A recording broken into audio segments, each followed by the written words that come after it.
Hello and welcome back to the Fermented World Homebrew channel. We are over this side of the kitchen, which means we are brewing beer. I am brewing today the next one that was voted for. This was the next one that had the most votes, which is the Triple IPA. I've named it Tripple Tippple. And it has got a hell of a lot of grain in it. We have got extra pale malt, Munich malt, Chit malt, and torrified barley, which is nice. We're going to be using 3 types of hops. Main bittering hops is going to be Syrian and goldings. We've got some mosaic. We have got some citra, and we're going to be using a full pack of safe ale, Saf Ale 04. When I put the recipe together, I had thought that I was going to be using the American version, the S05, but I don't have a full packet of that at the moment. I've only got half a packet. This is a triple IPA. It's going to have a massive start gravity. We need a good colony starting from the get-go. It needs help. You know, it's going to need as much help as it can get, especially when I'm brewing it. I've got a new little doofer, which is going to get rid of the elastic band version. This can actually now just clip right on the side like that. Measure the wort in real time and keeping a really good tab on what's going on. So much better, I think, in the grand scheme of things. But yeah, weird thing is it's actually, when it was when I was buying it, it actually said, yeah, look at this. It said it was for foodstuffs, which is fine. You know, they're all the bloody same. They all measure the same amounts and all calibrated to the same. But it says hard crack and soft crack. Now, I'm not quite kind of sure what candy some people around the globe are trying to cook or make, but you know, I probably wouldn't try and make crack. We're going to get some water in here along with some water chemicals. You do whatever you think's right. As usual, I don't really divulge what I do for chemicals because I don't understand it. I just go off what somebody told me a long time ago. Must be about 2 or 3 years ago now. Possibly 3 years ago. But yeah, that's where we're at. That's what we're doing. We have got some Campden tablets, which I need my pestle and mortar to crush down. That's a pretty standard part of it. Everyone uses Campden tablets in their beverages, I'm sure. It helps sterilize the water. And I think it helps remove chlorine from said water. Again, I don't really know. So when I figured it out, we're doing like a 2.5 gallon batch. So I'm going to put 3 Campden tablets in, just to cover the last part of it. Actually, no, I'm not. I've always put 2 in. I'm just going to put 2 in. Keep it simple. Why change something that works? So we're going to bash them down nice and gently. We don't want to be making like little chalk patties out of it. We just want it to be nice and loose. If you haven't got a pestle and mortar, that's fine. Just use a bowl in the back of a spoon and gently crush it down. We want to make sure it's really, really fine.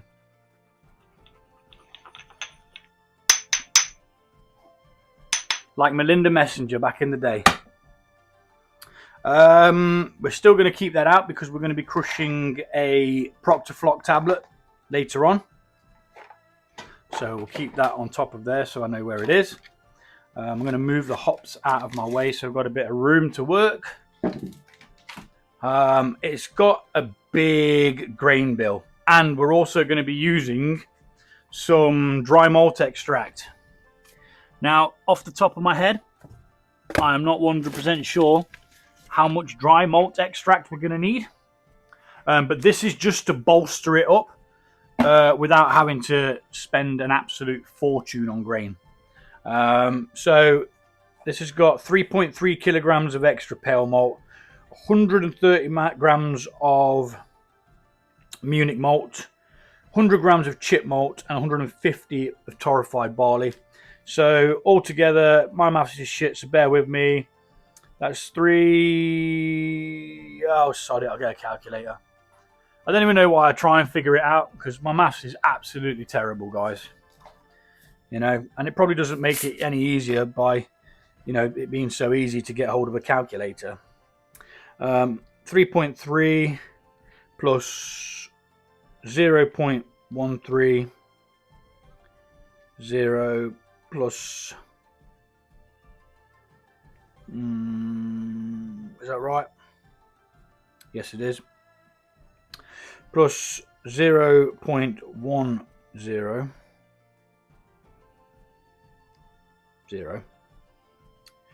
plus 0.150. Oh, I've done that wrong. Done it by 15. So now let's do minus 15 plus 0.150.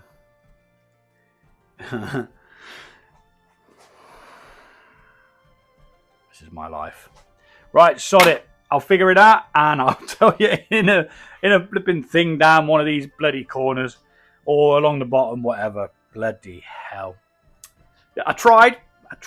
Not for the want of bloody trying. Right, we're going to get some calcium sulfate in there, also known as gypsum powder. You put in what you'd normally put in for a beer that's going to be hoppy and light. And I'll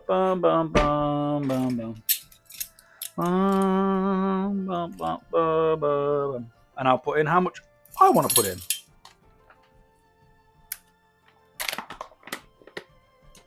It's a bit more for lighter beers than it was for the darker beer.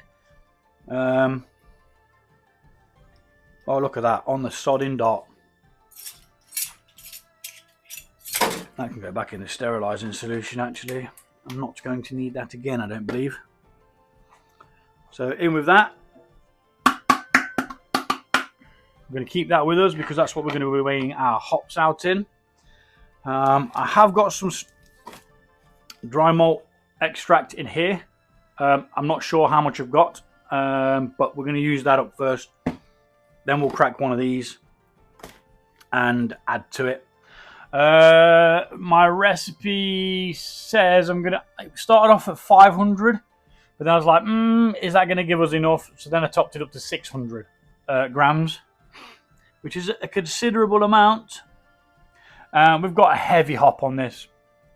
We've got hops going in as a mash hop. I've never done that before, so I thought I'd give that a go, where you put the hops in the actual mash and then you pull it out with the grain, which could be interesting. Yeah, it's got a mash hop. Then it's going to have a... all these are going to be the citra and mosaic, double of the amounts, all equal quantities at different times. So we've got one addition at 20 minutes, we've got one addition at 10 minutes, we have got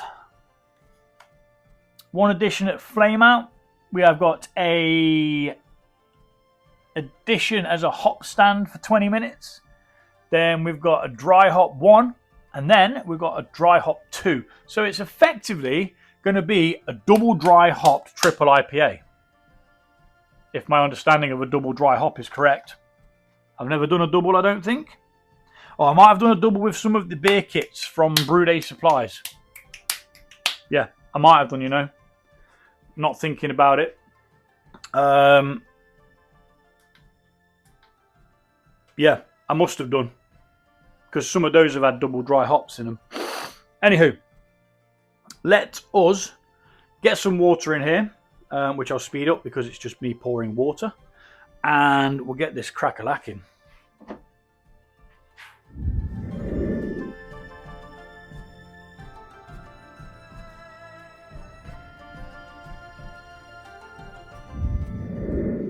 Right, so because of the volume of grain we're going to have, I'm going to use 1 litre less than what I'd normally use, but I'll add that litre to the sparge, so we're going to get the same amount. The amount of grain we've got is probably going to hold back some of the work that we've got. We're probably going to lose a little bit more than we normally would, which is why it could possibly not get a mega mash. Right, so I use a 15-litre pan and a 5-litre pan. In this 15-litre pan, because there's going to be so much grain, I am putting in less water, 1 litre less. Normally I do an 11-litre strike water and a 4-litre sparge. Today I'm doing a 10-litre strike water and 5-litre sparge. I'm probably going to spill the sparge water everywhere because it's like literally to the brim, pretty much. But that's life, you know. We don't want it to be overflowing when we're trying to add the grain. We can always add water to it after if needs be. Just take some out of the sparge water if it looks like the grain's going to need some. Ideally, you know, you don't want your grain to be so much that it's going to go in and then start this overflowing before you've even started the mash. We've got our bag sterilising.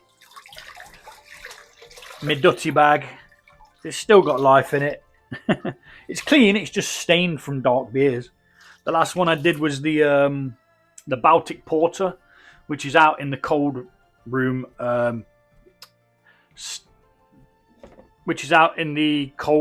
fermenting away quite happily now. It took a while for it to actually get itself going. At one point I even brought it in here to heat it up ever so slightly for about 30 minutes. I think I let it come up to about 14 degrees and then I stuck it back out there the day after it was fermenting. So maybe sticking it out there straight away wasn't the best idea, but lager yeasts, they're supposed to do it at lower temperatures. So yeah, should have kind of just left it and made it sort it shouldn't I? I even bought a spare pack of yeast ready to throw it in, thinking that that packet of yeast was done. Right, heat's on. We're going to bring this up to 65 degrees. I bring it up to 71 because when I add the grain, it's going to cool it all down. When I add the bag, it's going to cool it down as well. But we'll be back when this is at the right temperature. Until then, I'm going to go mill some grain, which is one of my favourite parts of doing this. My actual favourite part of doing it is adding the grain to the water because it just fills this.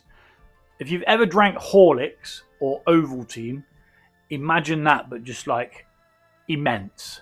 Just immense. Anywho, I'm waffling now. So, going to go mash some grain and I'll be back.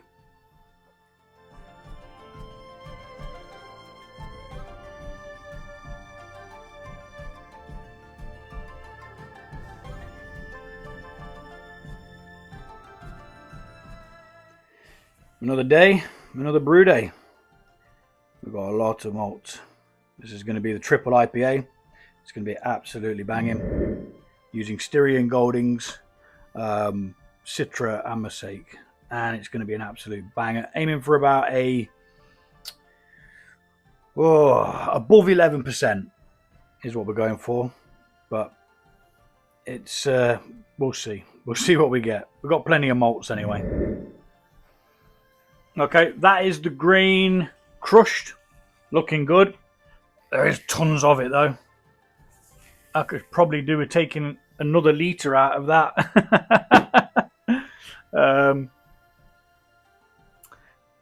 Looking at it, is that volume going to... If you look how much grain's there, I mean, I think that is a bit wider than that anyway. I think we'll be all right. Well, we're going to find out whether we're going to be all right, aren't we? And if not, then we're going to have to figure out a way to do it so that we can do it, even if we have to do part of it now and then do another part of it in a bit. We'll figure out a way. There is no stopping this train. I'm going to make a coffee. Let that come up to the temperature. I really like this. I like having that big visual display. It says it's backlit, but I don't know how you get it to be backlit. Oh, you just tap the back of it. It's like I've got a little pressure button or something. Oh no, you tap it. Tap the top of it. I don't know. Yeah, not too bad. We're going to let this come up to 70, I'm going to say 73 degrees. That's how I do it, because I'm going to be putting the bag in here. Once I put the bag in here, it is going to decrease the temperature. And then when I put all that grain in, it's going to decrease the temperature even more. If you're doing it on an electric brewer, don't worry about it. Set it for 65 degrees, add your grain, do whatever you got to do that way. It'll work. It'll do it for you. This is just like a bit more of a, what would you call it? I call it a caveman brew, because it's just like a simpler way to do things. And it's more cost effective, because my kit costs next to nothing. It's just a big pot.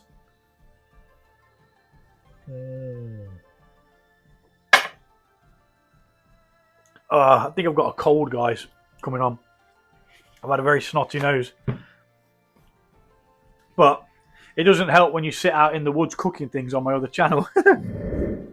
But I love doing it. So, you know, as much as I love doing this, I love doing that as well. That gets me a full belly and a bit of peace and quiet. This gets me loads of cheap booze that was made by my own hands. It's really easy to do. I was explaining to some people on a live last night. I said, it's not as hard as people make out. Even the transition from liquid malt extracts to all grain, it's not difficult. It is not difficult. There's a lot of companies out there that will put together a recipe for you. So, for example, you go online, you go on to brewday.co.uk. They're Nottingham based, so obviously I always use them. They're still going, by the way. They were going to be shutting down and winding things down, but he's managed to sort everything out now, so he's cushy. So yeah, do go to Brew Day Supplies. That's where I buy all my grains. Yeah, you can order things like an actual recipe kit. So if you want to do a pale ale, you can literally order a pale ale kit. It will come with the hops. It will come with all the grains that you need. And it'll come with very, very detailed instructions. Let me show you the instructions you'll get. It's easier for me to bring the whole folder, you see. So these are the ones that I make myself, where I just slap them together with like just, you know, a bit of knowledge and a bit of looking here and looking there. So here you go. This is the Berlin Weiss, which is like a sort of like a wheat beer, but it's sour, deliberately soured.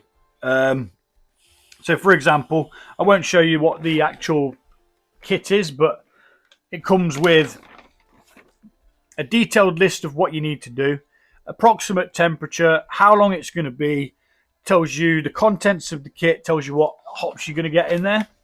Then it comes across with like process. All the systems may vary. By the following, the guidance to adaptations may be made for your certain system. So I adapted it for my brew setup. Calculate your mash volume and sparge water. For a 15-litre pan, I use 11 litres of water normally, and then 4 litres of that. And that gives me roughly around about, depending on what the boil rate is, roughly what I need to do. Sometimes I have to add a bit of water at the end, but that's fine. You know, we're not looking for perfection. Heat your mash water at the desired strike temperature. So the mash here is 63. Heat your sparge water. Once the mash is complete, drain water, and it puts you through it. It even tells you like at 20 minutes, add hop 1. Now you'll actually have a separate bag that just says hop 1 on it. At 20 minutes, you throw that in. So no, at 40 minutes, because it's 20 minutes to the end of the boil, you throw your hops in. It's as simple as that. It's literally foolproof. When I moved from the liquid malt extract to all grain, I was worried that it was going to be difficult. Well, you know what? It wasn't. And the beers you produce are so much better. Yes, at first I started doing other people's recipes like this, but I was doing the same thing by brewing liquid malt extracts because it's somebody else's beer, somebody else's recipe. So I started branching out, adding my own hops to the liquid malt extracts. And then, you know what? It's like I hit the ground running with these because it made everything easy. I didn't have to worry about anything. Everything was made easy. And now I can put together my own recipe just from knowledge that I've had before from other brews, beers. And sometimes I'll look at some of these and I'll be like, oh yeah, what temperature was that mashed at? How long did they do that for and stuff? And I'll use that information for my own brews, you know? Yeah, I'm just waffling now. I get really excited, can you tell?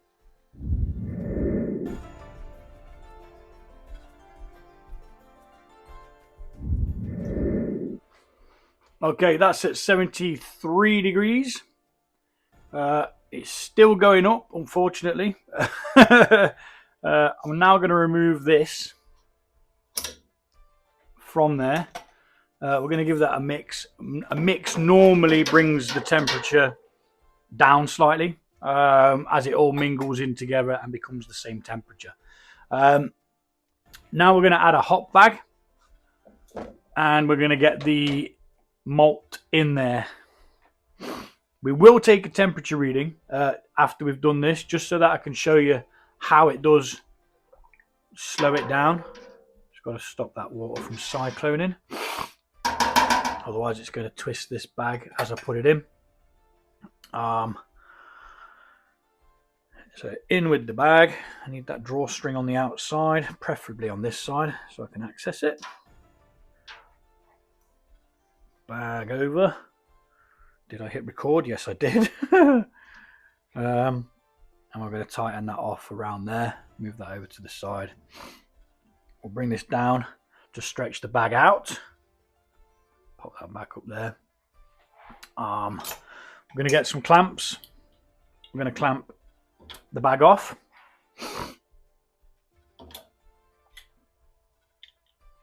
Now, obviously, if you're doing it with an electric kettle, you don't need to do this. This is literally just for the boil in the bag people. But the beer will taste the same regardless of what your setup is, as long as you follow the recipe. Recipe is key. Doesn't matter how you mash your grain or, you know, anything like that. It's all the same. So that's that in there. Now I'm going to lift this up and tighten it off slightly and get that out of the way. I'm going to add the grain now. Shit. Big shitty shit. I didn't sterilize my flipping thing. I always forget something. Always forget something. Right, let's give this a quick flipping going over. Yes, it should have had 10 minutes in the solution, but you know what? It'll be all right. What's the worst that could happen, eh? What is the worst that could happen? Well, that feels like it's coming loose. Might need a new one of these soon. Might not.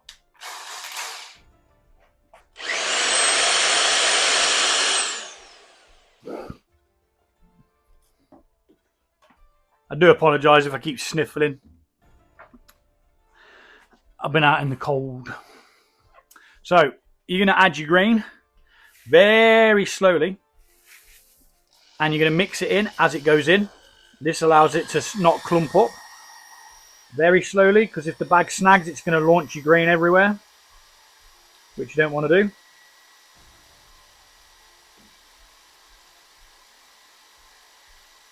You don't have to use an electric mixer, but because of the amount of beers that I brew, I tend to use one, as it just makes it a bit more lighter work.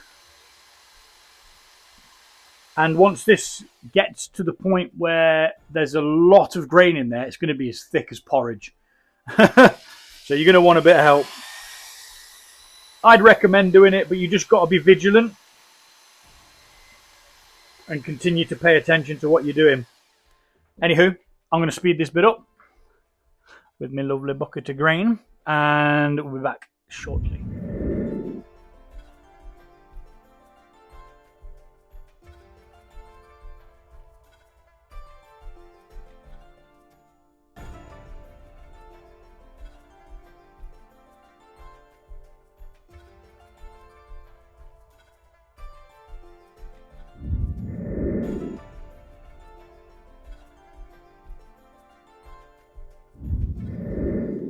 And I've now knackered up my brand spanking new thermometer.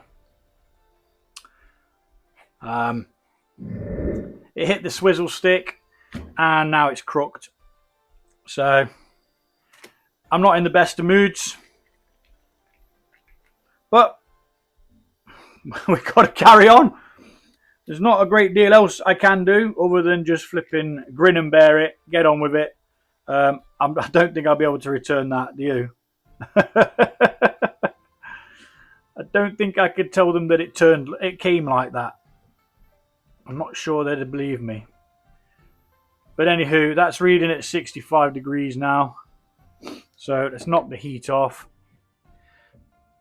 It's gone up to 66, but it will go down a little.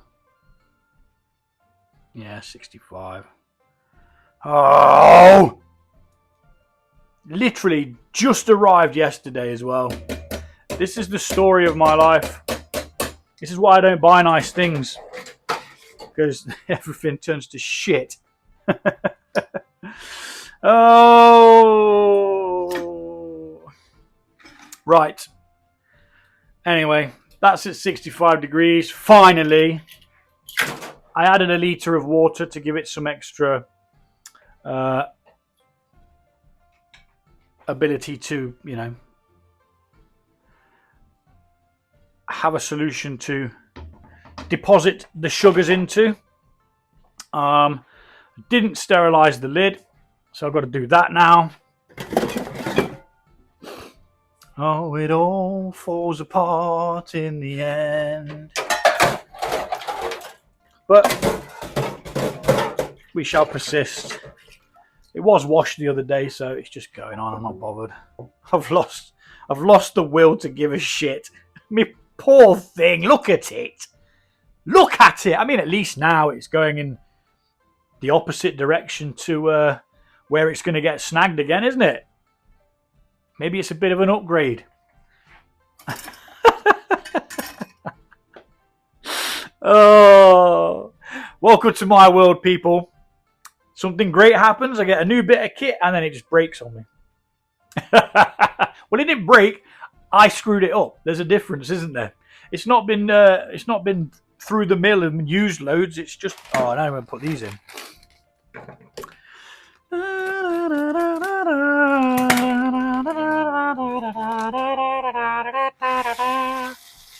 Put that in.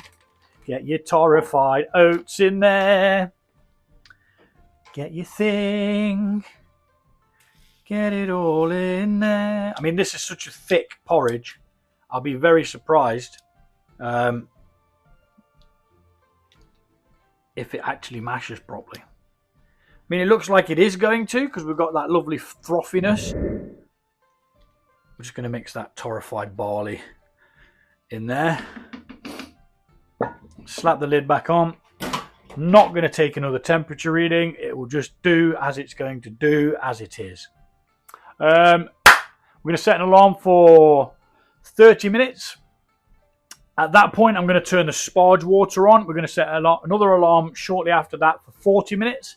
At 40 minutes, we're going to increase the temperature of this to 69 degrees. And we're going to get the sparge water up to 76 degrees. Oh, no, we need a mash hop, don't we? Yeah, 7 gram mash hops. Nearly forgot that as well. I was too busy crying about my my new thermometer. Bloody thing. 5 grams.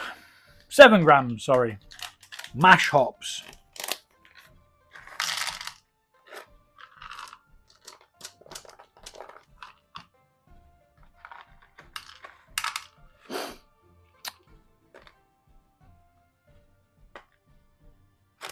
$7.2 is what you're getting, because I just want to go cry in a corner. That would be all right. Mash hops. Never done this before, so should be interesting. Let's get them down in there, like so.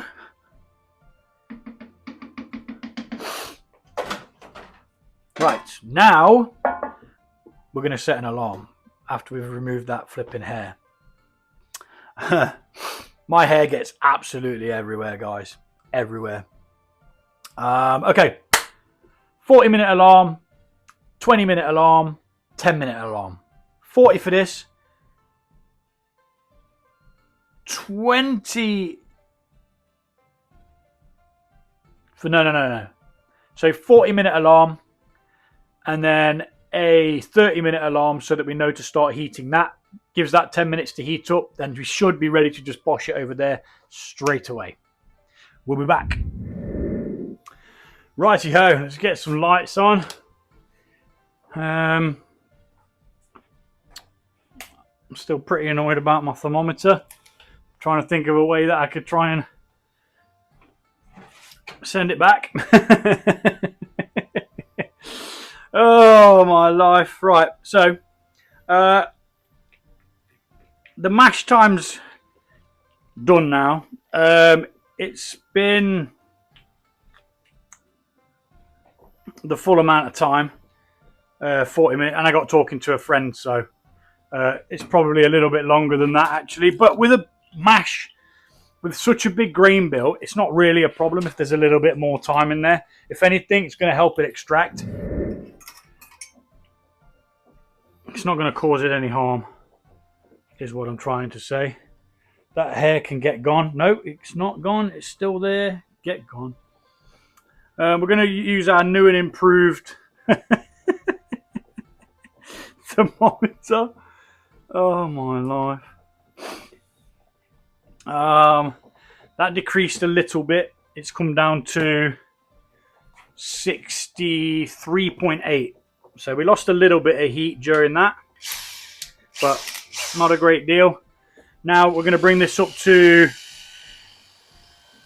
69 degrees, and then we're going to leave it for 20 minutes, keeping right away from that flipping thermometer. Because although it's still working, if I do it again, it's probably going to knacker it up. So I'm going to speed this bit up because it's a bit long and laborious, but we shall be back when this is up to the 69 degrees.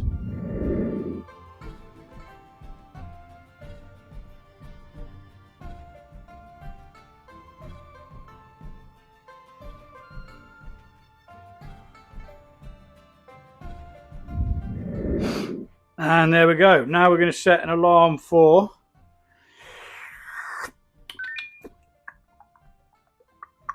10 minutes.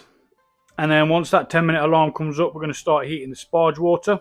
We'll then wait 10 minutes for that to heat up, and then that'll be the finished part of the 20-minute part of the mash.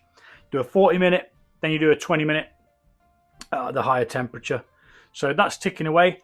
I've not eaten anything yet. It is now 12 o'clock in the afternoon, so I'm going to get some food.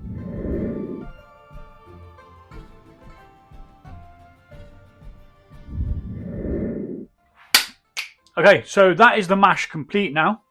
What we're going to do is we're going to bring it over to the sink, and we're going to pull the bag out of the wort, and then we're going to sparge the grain.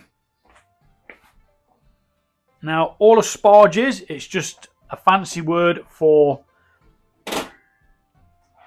rinsing through the grain, because that's all we're going to be doing, rinsing through the grain with some hot water that is at 76 degrees.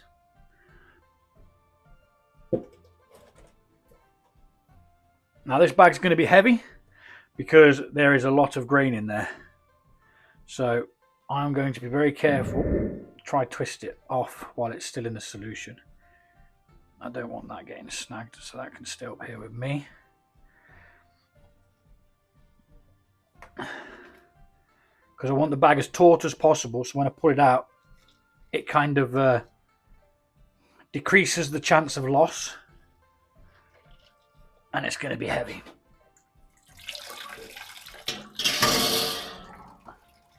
Which it is. Oh.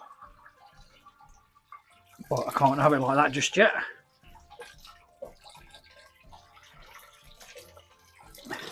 Ouch. It burns us, master. Okay. We're losing a little there. Let's tie this bag off. And then we might be able to maneuver it a little bit better. We might. We might not. It's going to burn either way. That's much better. As long as that knot stays tight, we shall be in for a win. Let me just double check that knot.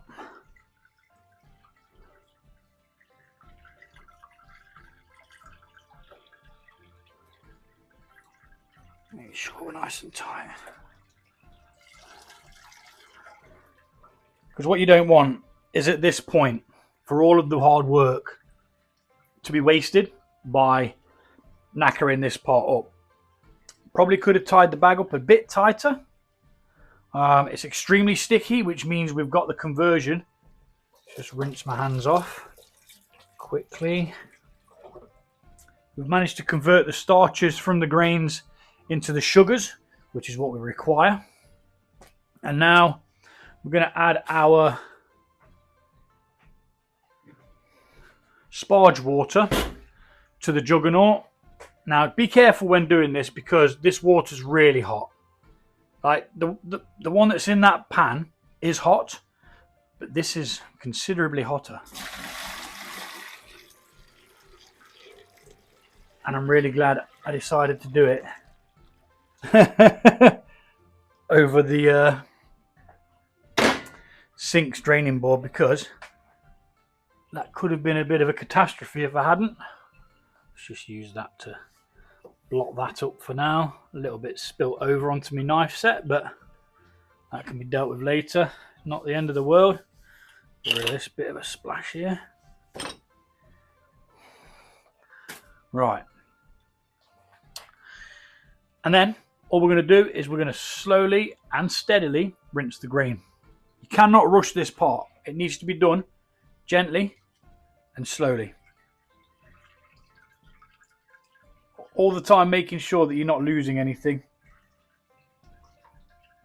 Making sure that this ain't going to be dripping over the edge. Because this is what's going to be making your wort. Topping your wort up. Because you're going to lose a lot of water to the grain. So what I do is I go round the outside and then just rest in the middle, still pouring, and then back round the outside and double check that nothing's overlapping, making sure you're not losing any of that water that you're pushing through the grain. And yeah, that's all I do. Nice and simple.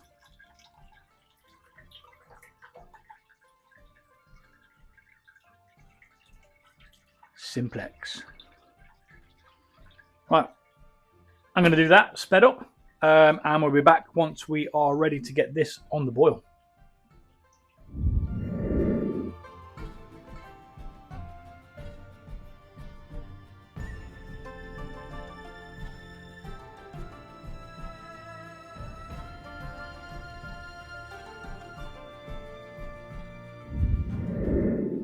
Okay, so that's the 5 litre sparge done now. I did add an extra litre to the mash water because it was too much like porridge and there was plenty of room to do so. So I just thought it's going to make the extraction a little bit better to have more water to extract into. So yeah, that's why I added that. We still went ahead with the 5 litres of sparge. We're going to let that drain through for a short while. Then we're going to come press the bag a little bit, see if we can get any more out of it, and we'll start the boil. And until then, take it easy, because I'll be back soon. Righty-ho, so that's been around the 15-minute mark. We've collected a reasonable amount. It's still dribbling through, so let's give it a little, tighten the bag up, give it a bit of an adjustment. I mean, I can still see a fair bit of liquid in that just from where I've lifted it up then. So let's undo this knot. Try and make the bag a bit more taut, which should make everything a little bit more needing to get pressed through, or more likely to get pressed through, sorry. Yeah, there's a considerable amount coming through there. Is that my front door? It is. And what have we got? I always forget what I bloody buy.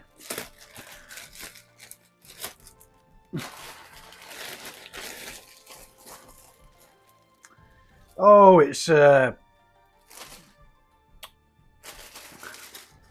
bag cover, waterproof bag cover, because I'm sick of going out with my other channel called Walk Cook Walk, where I do some outdoor cooking. Going out and my kit's soaked before I've even got there. So then the bag's soaking wet, which then means I have to like hang it somewhere and stuff like that. And you know what I didn't do? I didn't put all these bloody lights back on. Not that it probably makes any difference whatsoever. But I like it to be lit. I like to know that people can see what I'm doing. So tying that bag up a bit more taut did get us a bit more of the work come through. Let's get that out of my way so I can get my elbows in.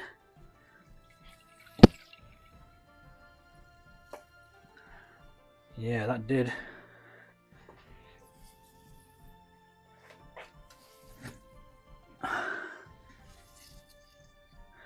Now that grill thing that I'm doing that on, I bought this specifically because I was using the one from the oven and it got so old that it started to deteriorate. So I'm probably going to buy another one of these as it was pretty decent, but it's not as strong as the original. But you know, it is what it is. So what I'm going to do now is we've kind of forced as much out of that as I reckon we're going to get with pressure. So we're just going to let gravity take its toll now. I'm going to put the bag in here as best we can without it being too overlapped, because any overlapping is where we're going to lose it. Get all this over there, loosen the bag off, and then clamp it. Now this isn't a necessary step. This is just me being me. I refuse to waste it, you know. If there's going to be if there's going to be sugars coming out of it, I want them in my beer, you know. That is a fact, and I will do pretty much anything to get them. Although that's gone down too far. I mean, I can feel it. I know that it's in there. I know there's still more to come out, but it just won't come out with the way that we're doing it. Now the bag's gone all the way down. Bear with me a second and I'll be back. I mean, I've bent that already, look. It's not as robust. In fact, I broke it. I've actually snapped it. That's how shit that is. So that's going back. I don't care if I'm not using it for the correct use. I've had that one for, crikey me, how long have I been brewing for? I'm pretty sure that's older than I've been brewing. So, yeah. Because even the cooker, that was second-hand as well. I love second-hand stuff. Love it, love it, love it, love it. Right. You can watch me struggle with this for a bit. You can hear. I mean, look at it. It's literally finding its way through.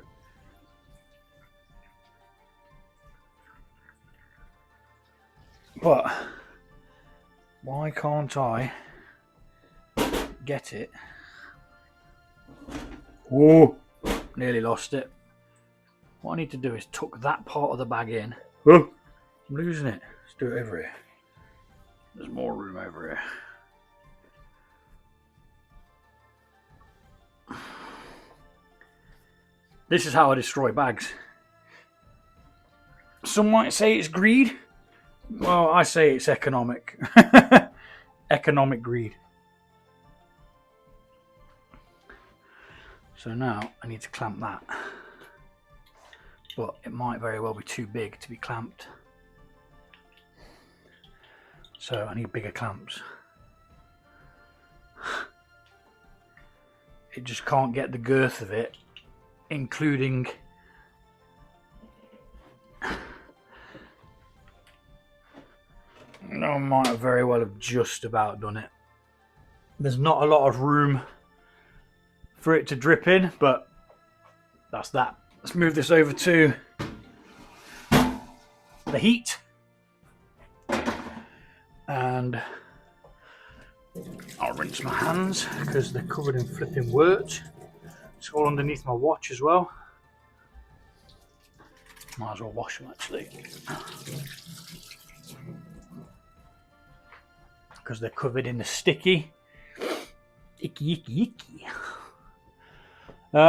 Right, so looking at this, we've got an okay amount. I'm not going to do a vigorous boil on it, but we're going to get a rolling boil set up.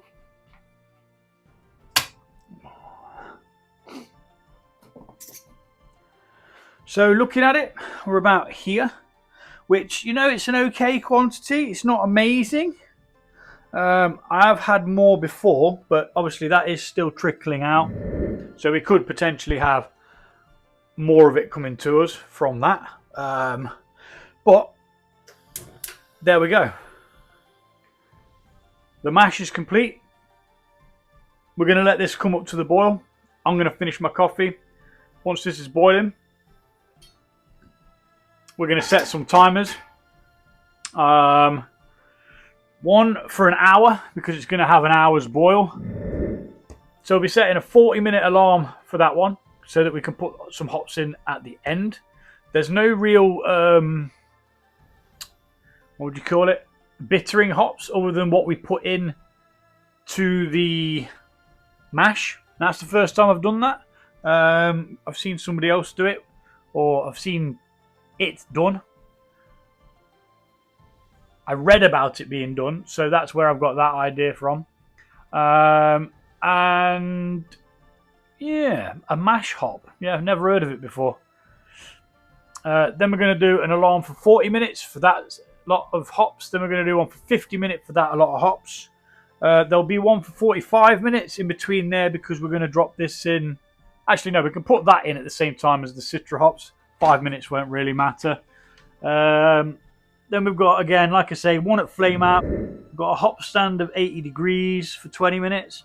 Then we're going to have dry hop going straight in. And then 2 days later, we've got the second dry hop going in. So I can take my mangulated thermometer, switch it on, and that's going to be measuring the wort for me, keeping my eyes visualized on what it is. The other one that I had was really, really small. It was straight. Well, the one before that wasn't, because I did exactly the same thing to it.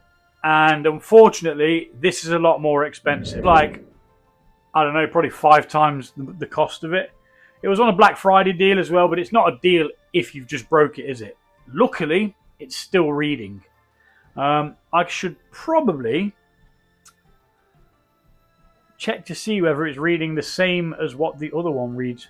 But then again, when I take it out, it reads the room temperature at about 19 degrees, so that is correct. So yeah, I do like this.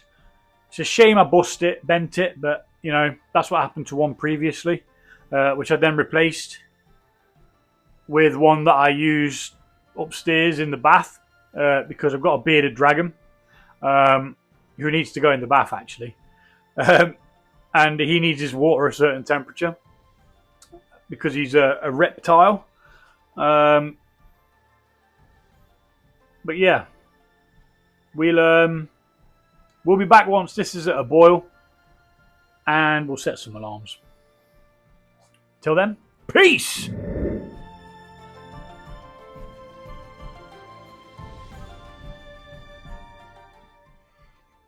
Okay, we are now boiling. We don't need that in because we know it's boiling because we can clearly see it. It was a nice aid to have it big. Okay, granted, I may very well buy a new one if this one gives me any problems. For now, it works. I'm going to use it. I'm going to get my money's worth out of it. I broke it on the first day of using it. So we're going to set some alarms now. First alarm we're going to set is going to be a 60-minute because that is the hour's boil. I'm going to knock that down ever so slightly because we don't want to take too much of it off, in all honesty. In fact, no. Let's keep that up high because I've got this to put in. It's giving me half a litre so far. And if we remove this, the chances are we'll have some room for some more.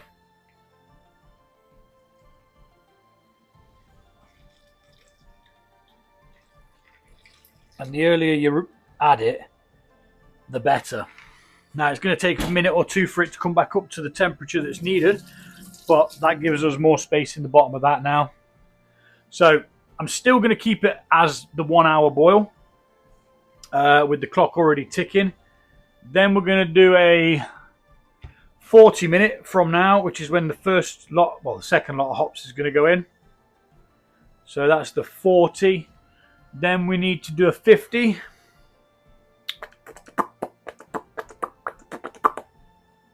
Which is going to be the final lot of hops that's going in during the boil. Then we've got another one at flame out, which means as soon as the flame goes out, we whack that hops in. We're then going to decrease the temperature to 80 degrees with the immersion cooler, which is down there. And then we're going to leave that for 20 minutes. And then we chill.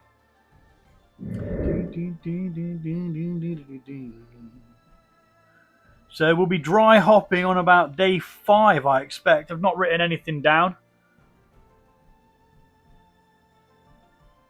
So depending on what the gravity is, day 5 depends on whether we add the hops. It's going to be hit and miss. I don't really want to add any hops while it's above 1.020 because there's a chance that it could be still quite fermenting and then possibly ferment the hops. Now, I've heard of that happening. I don't know whether it happens. I just read it ages ago from back when I was doing liquid malt extracts. The Mangrove Jacks kits, which I recommend if you want to start brewing beer, start with the Mangrove Jacks liquid malt extract kits. They're absolutely fantastic. Also available from Brewed Supplies, I'm sure.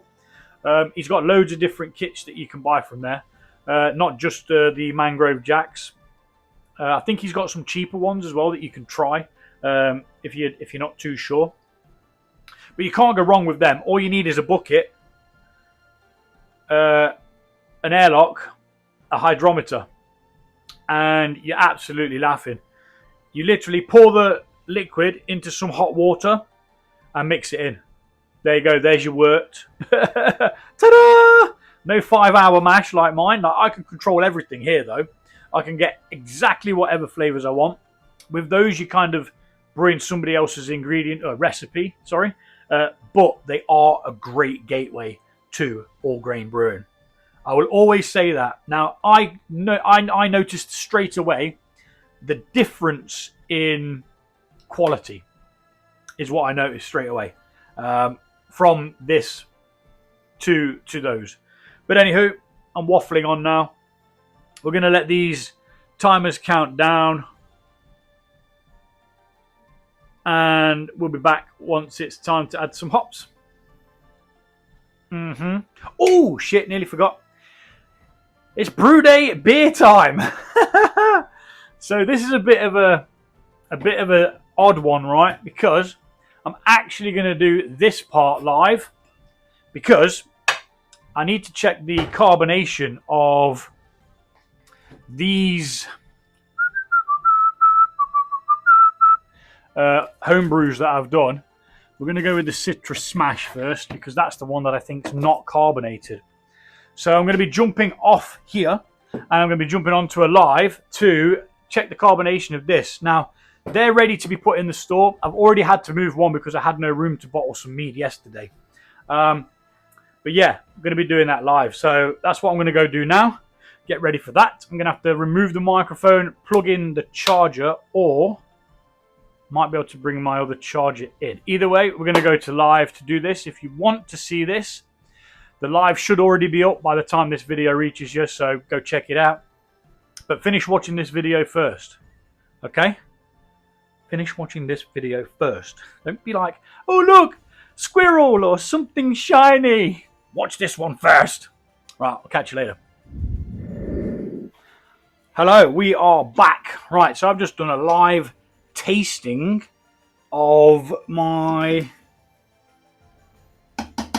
Citra Pale Ale, which didn't have a great deal of carbonation. Not gonna lie, I'm a bit disappointed, but it tastes okay.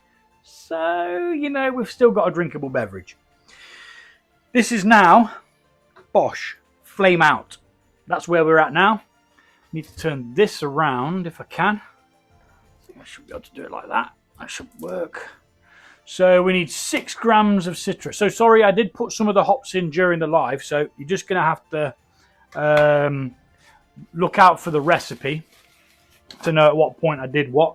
But I've just spilt spray malt all over the floor and it's super sticky. So I'm just trying to clear it up. Either clear it up or spread it around, one or the other. But yeah, that's hopefully sorted that. I mean, I'll probably slip on the wet floor in a second anyway, but who gives a shit? Right, let's weigh out some more hops. Oh, I've got the spray malt all over the scales as well. It's all over my hands. I don't like it. What we got for this? 6 grams of citra, 6 grams of mosaic.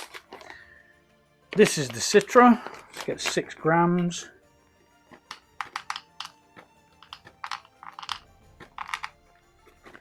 The live was pretty good, actually.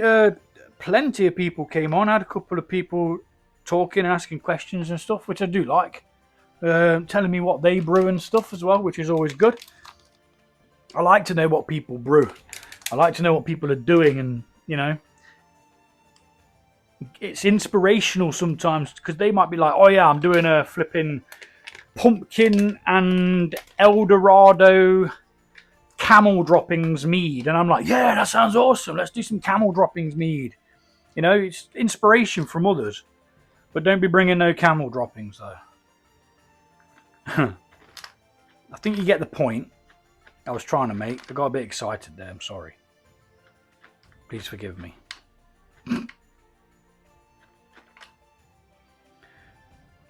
What was we at? 6?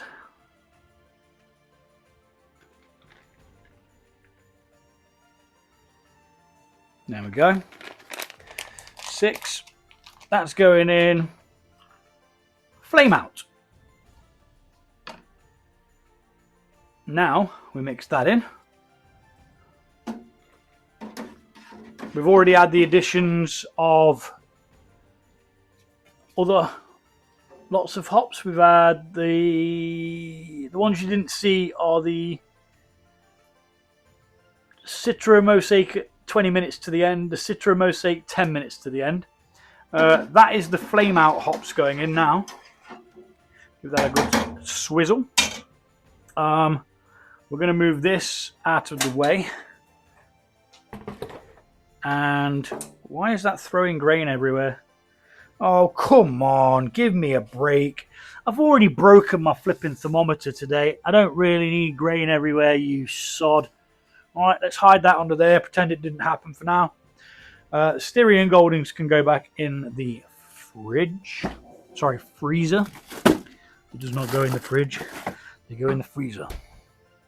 Then we're going to be cooling this down. That can go there for now. Got to get this down to 80 degrees. And then when it's at 80 degrees, we're going to stick in our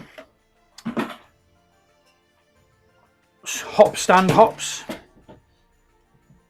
So let's bring you over to the other tripod. We're going to be working over here for now. Okay, you can't really see me very well, but that doesn't matter. What matters is you can see what's going on here. So we're going to turn the tap on. We're going to get some water flowing. And we're going to keep an eye on this until it goes down to 80 degrees. With my new fancy broken shindig. Does it swivel? It does. It swivels and still works. Magic. Just touched the side of that pan. That was hot. We've got to keep an eye on this though, because it does drop down really, really quickly. So we've gone from 100 degrees where it's boiling. We're now down to 92. And falling fast. Now normally, I always have to reheat the damn thing, but because I've got this massive visible thing, I can, you know, see exactly what it is in real time without squinting and stuff. Even though I knackered it up on the first day, it's still working. Deep breaths. We're at 90 degrees.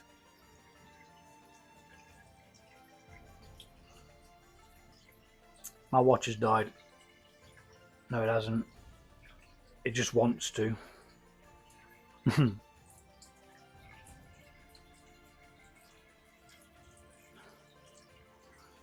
going to put this on charge because, in fact, no, I'll just set an alarm on my other phone. We'll be all right.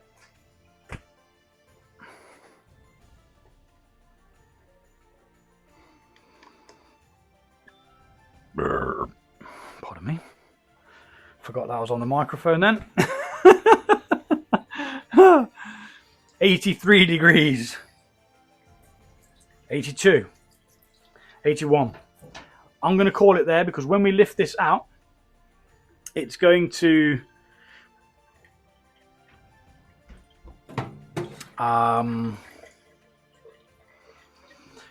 make the chilled wort that's in there even cooler. Now that's saying 78. I'm hoping it doesn't go down any more than that. No, it's going up to 83, 85, what? 84. That's it, go down, not up. Now the cold water that's in the centerpiece has worked its way. Oh my goodness, just give me a break. Give me a break and a bit of room. Thank you. 82, 81. Yeah, it's coming down. Sweet. Now we need to weigh out the other hops. Let's get you over here. I just don't want to have to keep foffing and faffing about, so we're just going to do it like that. Next lot of hops in the hop stand, 18 grams of each. So 18 citra, 18 mosaic.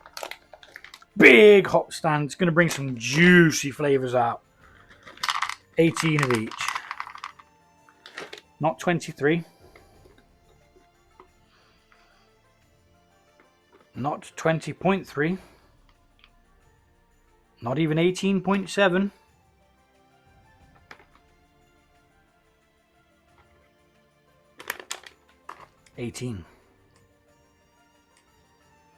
Just tear that. That one was the mosaic.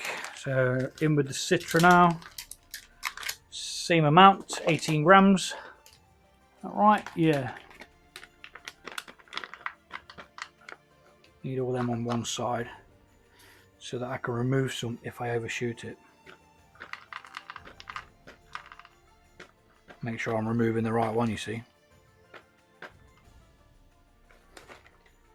See, 18.4. There we go. And then in that goes, just like that. Should have showed you that, very sorry. And then we mix. We're going to leave that for 20 minutes, and that is going to be our hop stand. I'm going to come back in 10 minutes, and I'm going to mix it again. Just getting all that flavour moving around and coming through. Back in 10.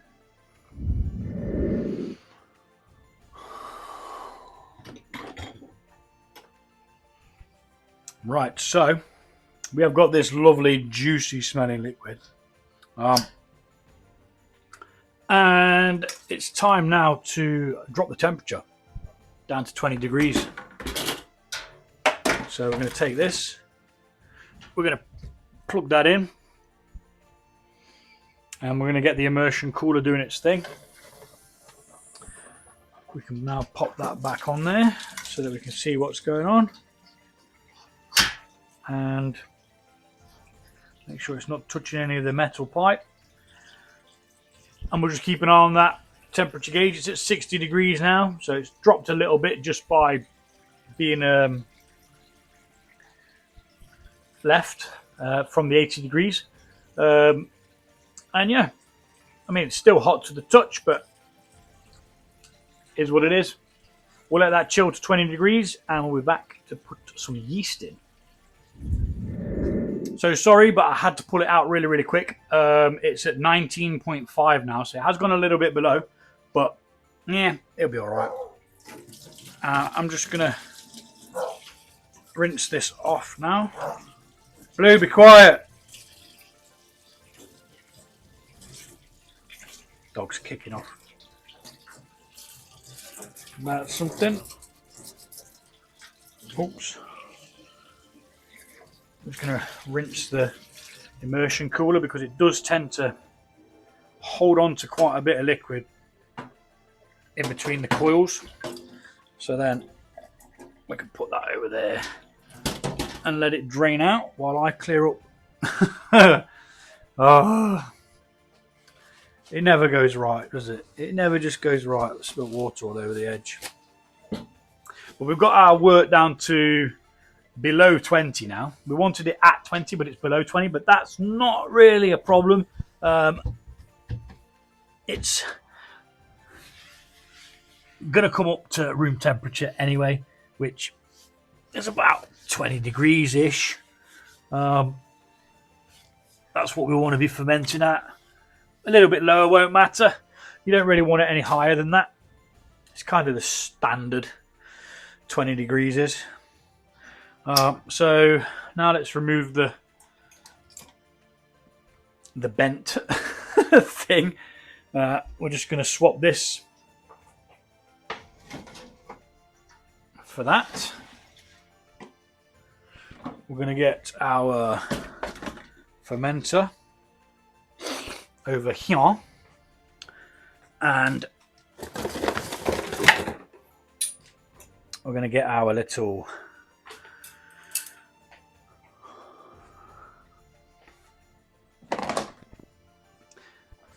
we're going to get our little stand thing, which we put this filter bag on.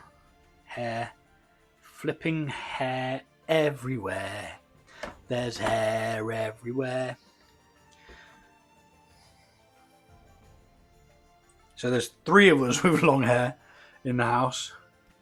So you can imagine, can't you? It just gets everywhere. So now what we're going to be doing is we're going to be filtering this through. And we're going to let it go through reasonably slowly. It'll go quick to begin with, and then it will slow down as the hop starts to collect.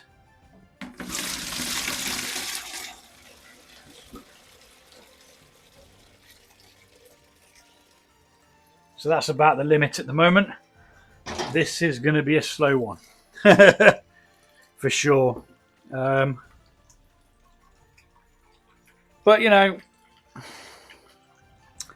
I'm sure it'll be all right. So we're going to let that drain through. We're going to come back, put some more in, let it drain through, put some more in. I'm not going to bore you with that. I shall bring you back once we are at more hair. I shall bring you back when it's at the point where we're going to be adding a bit more.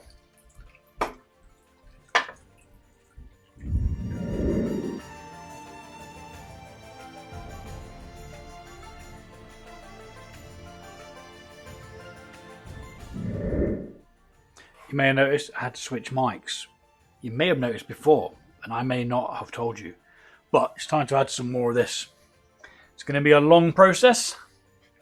I am possibly going to try and find another one of these to see if we can get one sterilized and use that instead of having to wait for this every single time, because it's just going to take forever. It's even going to be slower this time because it's got more hops in there. This is the only problem with mega hopped beers, but we're going to need that mega hops because it's going to be masking the amount of alcohol that's in there. Sorry, I've got something in my flipping eye. Yeah, it's going to be trying to mask the amount of alcohol we've got in there. Now, I've done a hydrometer reading, and it says we're only going to get about a 10.7. Was it 10.7?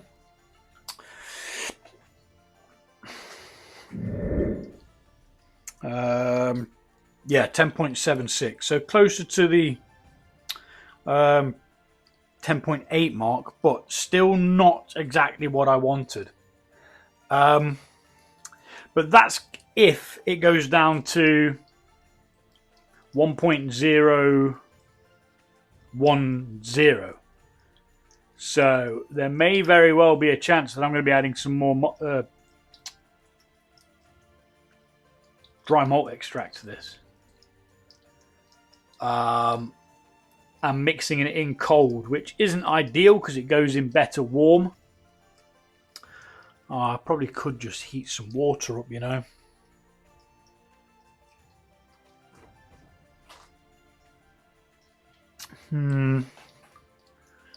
Let's do one now. I mean, it's going to be the same, I'm sure. But it did seem quite low. Now, obviously, if it ferments past that flipping 0.10 mark, we will achieve the desired amount. But I can only assume that it's going to go to the 10. And do you know what I didn't check? Ouch, you... I didn't check the tolerance of the yeast. So I'm going to do that now while we're here. And let that bob around for a minute or two. Try and get rid of those sodding bubbles.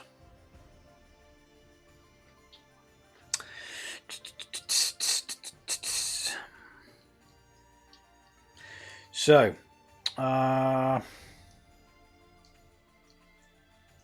it is fermentis, isn't it? Yeah, fermentis Seafale 04 tolerance.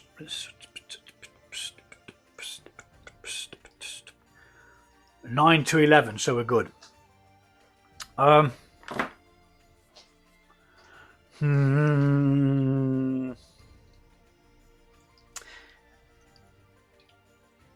If I did add more, there's a chance we might end up getting too much, as this is the first time I've done this.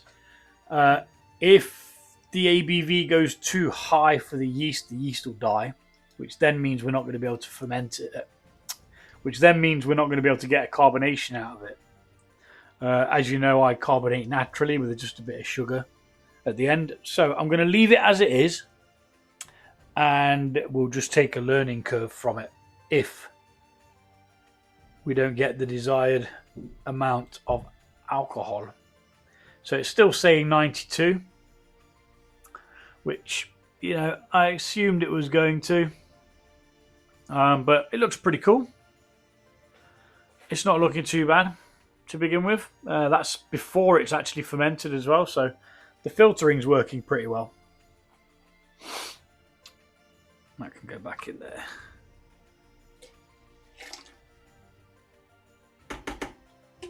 Just going to let it filter through. Nice and slow. Takes as long as it takes. Luckily, it's the time of year where all the fruit flies bugger off. Otherwise, they'd be here in droves trying to get at this.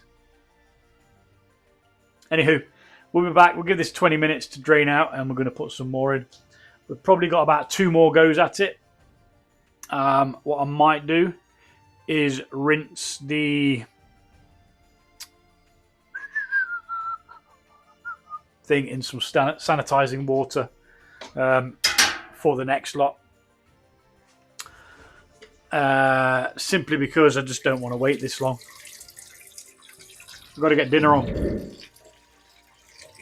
It ain't going to do itself. It's got the right colour though. The colour that I expected it, wanted it, is achieved. It's got that light amberish kind of colour. It's not too pale, but it's also not too dark. I have actually just ran out of the sanitizing solution that I use, but Matt from Brewed, sometimes he sends me one of these Chem-San things, which I always just tend to use them up, and then, you know, saves me having to fork out for some more sanitizing solution just yet. But again, I'm not really used to using these, so I have to double check. Dilute 10 ml of Chem-San to 5 litres of tap water. Apply to surfaces via immersion. Spray or clean cloth. Dilute Chem-San may turn cloudy due to water hardness. This is normal and does not affect the sanitizing properties of Chem-San. Store diluted Chem-San in a sealed container and always check the pH before use. Discard and replace the pH if the pH is above 3.5. Well, I never do any of that jazz, so Nami. Right, but I will follow the 5 litre rule, because this is a 5 litre pan. So if we fill this up, we can add 10 ml to that, and then we know that we've got the correct amount. So what's this 10 ml job then? Is it like that? Is that how you get the 10 ml? How do you do it? How do I get that liquid into there? Oh, I think I've done it. Yeah, that's all right. Well, I'm going to go with it. I bloody hope it's right. There we are. Get that in there. And then once this is dripped through, I'm just going to rinse it so that all this crud comes off it. Although that may actually be aiding with the filtration, don't you think?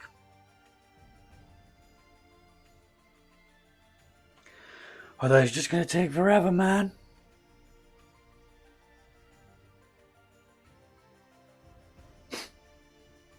But this is the way I do it, you know. You want hoppy beers? You gotta wait. But that'll be the first time that I'm actually going to sterilize it again, then reuse it after kind of like washing off most of this. So I'll wash it in the sink, then sterilize it. Because if I wash it in the sterilizing solution, it's just going to end up all over it anyway, isn't it? Right, so we'll be back in. I'm going to give this 10 minutes. And we'll be back. This is taking forever. I forgot how much extra hoppy beers do take. It's coming to a very, very slow trickle. Literally just dripping in. Let's see if we can remove some of this gunk without sacrificing liquid.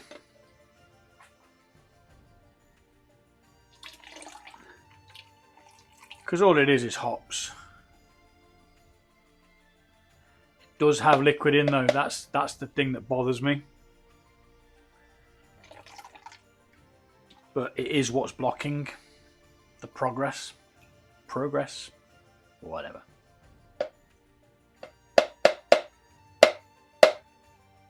And I can't clean the bag until this is out of the way.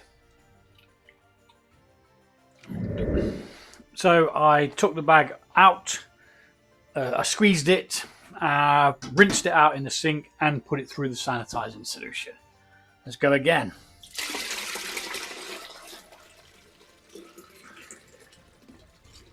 We're not going to escape the fact it's got tons of hops in. Can we fit it all in? No, we can't. There's no point trying to throw it in, because if it goes over the sides, you know, we've kind of fluffed it, haven't we? So we'll be back after this is drained through. Yay! Brewer beer! Now the hop bag that I used in the Baltic Porter, it did help, but we still had some sort of debris like this. Not sure how. Maybe the hop bag wasn't as great as I thought it was, or as fine as I thought it was. But we've got 9 litres at the moment. I'm still pondering putting more sugar in. But if we get to the point where the yeast dies, we're going to have a problem, because we won't be able to carbonate. As I used the yeast's natural ability to ferment sugar to my advantage for the carbonation. Okay, we'll be back. So this is taking for absolute ever, man. We've just got the last lot of it in there. We're going to let it just filter out. I'm trying not to force it out, because it brings all the bits and bobs with it as well. It does actually force it out of the bag, even though the bag's pretty fine.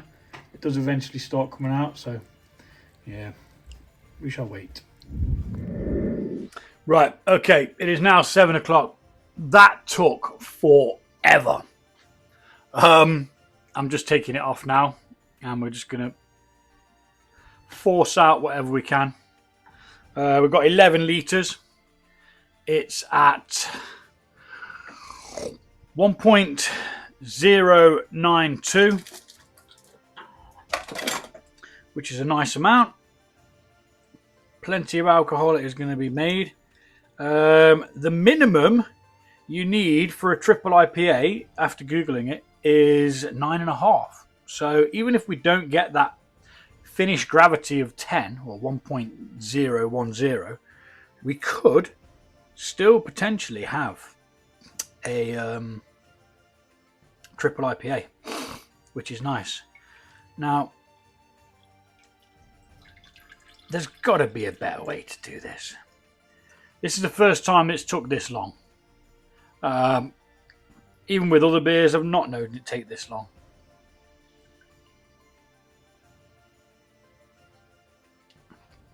But there we are. That's as much as I'm willing to do with that. I'm going to bring it over to the hob now. Stick you guys over there, and we're going to pitch some yeast. Right, so 11 litres is where we're at.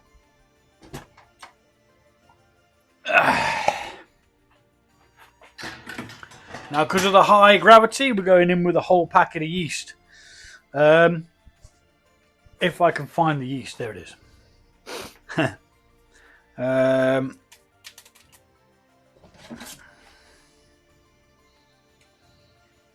It is this yeast that you can't just tear open, isn't it?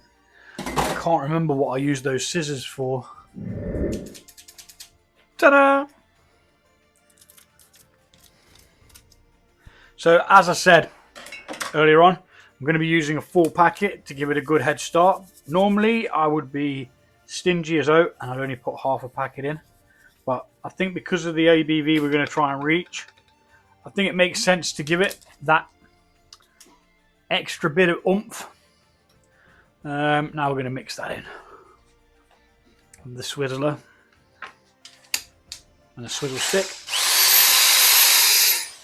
just like that, and try not to knock these trays and stuff. We're going to be mixing in the yeast, but also we're going to be adding oxygen to this so that it can ferment.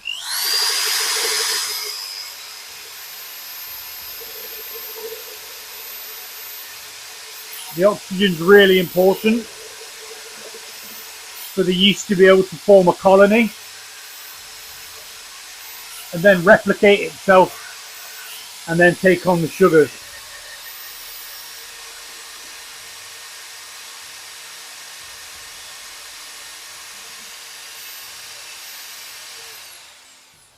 And there we are. Now, I don't have my tilt hydrometer because it's in the Baltic Porter, which is in the utility room. Now, I've actually had to drop that down a little bit because it was going up in heat because it's been a little bit warmer today. So keep an eye on that. There's nothing I can do other than drop it down again. But yeah. So why did I say I was going to use S05 when even on the recipe I wrote out it says 04, which is the one I've just used, isn't it? Blue packet is 04, red packet is 05. Yeah, right. So I did use the right yeast. What am I on about then? I don't know. I don't know. But yeah, that is us. Done. Done. And I need an airlock, which, you know what? I forgot to bloody sterilise. But luckily, I got some sterilising solution here. But what did that have on it? Oh! Pig's bum. Right, I'm going to have to be like proper shifty with this.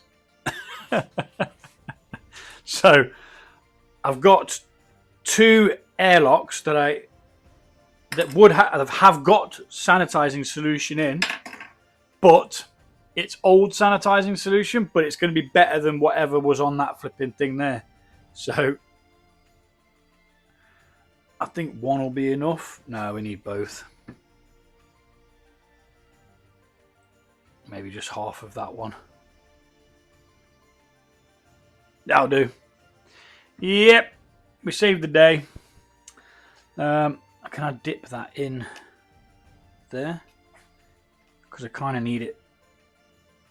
What I'm going to have to do is and like that, and just give it some contact with the sanitizer solution. What else is a man to do? Yep, I knew I forget something. always forget something. We're going to get this labelled up as to what it is and its start gravity. I'm going to get it moved over to there in the corner, which is where I keep it. And we're going to aim to keep this at 20 degrees for the first 4 days. I'll check the gravity after 4 days. Pardon me. If it's above 20 in the gravity thing, I'm going to, depending on how close it is to the 20, depends on whether I throw the first lot of hops in. And then we're going to go 2 days after that. We'll drop in the next lot of hops.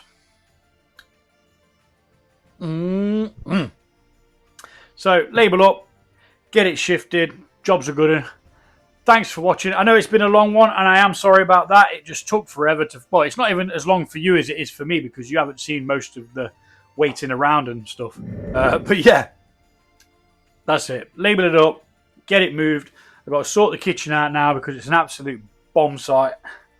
I've got stuff all over the flipping place. I've got parsley in the sink. I tried to make a flipping parsley sauce. It didn't go very well. I'll just stick to buying it. But I tried, and that's what matters. You guys are awesome. Take it easy, and I'll see you soon.